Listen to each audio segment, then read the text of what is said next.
So madam Vasavi cup చేయమన్నా అయిపోయినాయా? Social service. సరే, సామాజిక కార్యకర్త, సామాజిక నాయకురాలు మేడం గారు మాట్లాడుతున్నారు.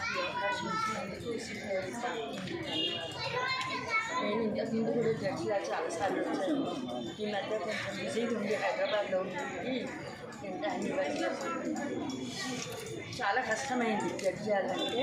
క్షమించండి, ఎవరు ఫీల్ కావద్దు. కొంచెం తేడాలే పోయింది. మేము అందుకే 3 రౌండ్స్ వేసాము. ఇచ్చినందుకు నా మనసారా ధన్యవాదాలు. ఈరోజు ప్రతి సంవత్సరం లాగానే పార్టీ తరఫున ముగ్గుల పోటీలు నిర్వహించడం జరిగింది. మా ఆహ్వానాన్ని మన్నించి ఈ పోటీలో పాల్గొన్న ప్రతి ఒక్కరికి పేరు పేరున ధన్యవాదాలు చెప్తున్నాను.